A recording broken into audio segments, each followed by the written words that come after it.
Assalamualaikum warahmatullahi wabarakatuh. Selamat pagi semuanya. Salam semangat untuk kita semua. Semoga kita semua selalu dalam keadaan sehat ya, dan selalu dalam lindungan Allah Subhanahu wa taala. Selamat menyaksikan video pembelajaran bahasa Indonesia hari ini ya. Silakan simak, pahami dan pelajari. Halo semua, sekarang kita masuk di materi non-fiksi KD 3.25. Adapun karya sastra terbagi menjadi dua, yaitu karya sastra fiksi dan non-fiksi. Karya sastra fiksi merupakan cerita hayalan atau rekaan. Hal ini menjadikan karya fiksi menjadi sebuah karya naratif yang berisikan bukanlah kebenaran sejarah atau cerita sebenarnya. Cerita non-fiksi adalah karangan yang dibuat berdasarkan kisah fakta, realita, atau hal yang benar terjadi adanya dalam kehidupan sehari-hari. Cerita non-fiksi biasanya bentuknya berupa tulisan ilmiah atau ilmiah populer, laporan, artikel, skripsi, tesis, disertasi, makalah, dan masih banyak lagi.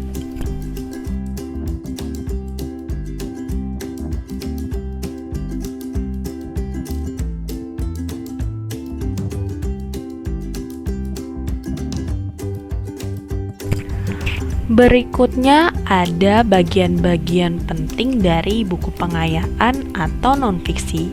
Yang pertama ada pendahuluan. Pendahuluan berisikan latar belakang atau pengenalan tema yang akan dipaparkan. Yang kedua ada pembahasan.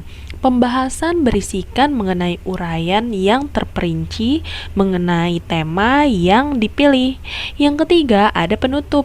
Penutup merupakan kesimpulan sekaligus harapan penulis mengenai tema yang telah dipaparkan. Selanjutnya ada butir-butir penting buku pengayaan atau non-fiksi. Yang pertama ada identitas buku. Identitas buku perlu dicatat agar pembaca mengetahui referensi buku tersebut. Untuk mencatat identitas buku, klasifikasi buku perlu dipaparkan agar buku yang sudah dibaca dapat diidentifikasi oleh pembaca lain. Identitas buku meliputi: pertama, ada judul buku. Yang kedua, ada pengarang. Yang ketiga, penerbit. Yang keempat, tahun terbit beserta cetakannya. Yang kelima, harga buku. Yang keenam, jumlah halaman.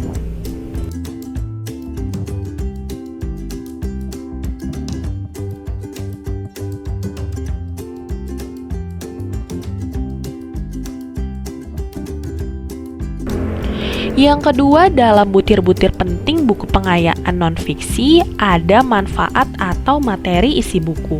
Manfaat, materi, atau isi buku perlu dicatat agar informasi lebih mudah diingat dan dapat memotivasi pembaca lain agar memiliki rasa ingin tahu yang tinggi terhadap isi materi lengkap di dalam buku tersebut.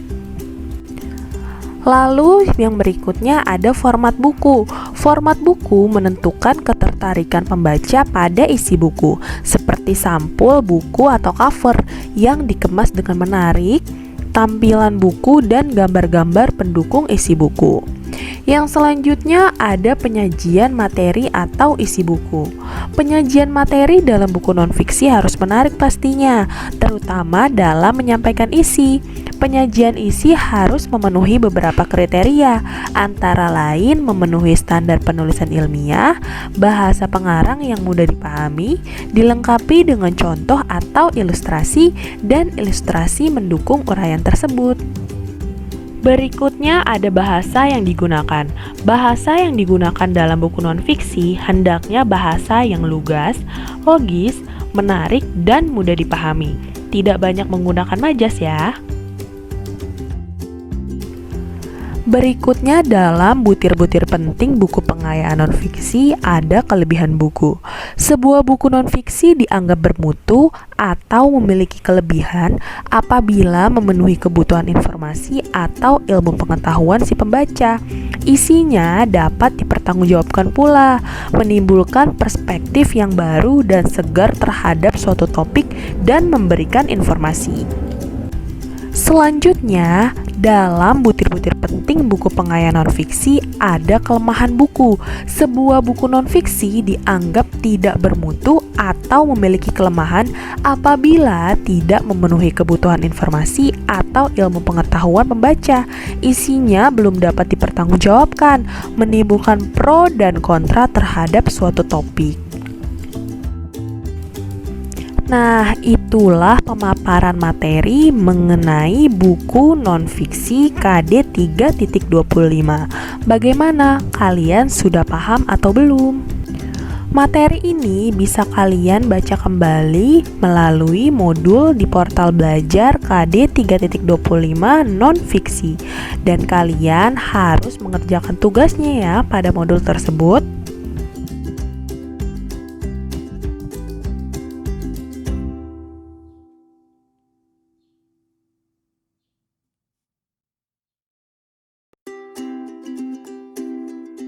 Terima kasih telah menyaksikan video pembelajaran Bahasa Indonesia hari ini. Semoga dapat menjadi manfaat dan pengetahuan bagi kita semua. Wassalamualaikum warahmatullahi wabarakatuh. Sampai jumpa.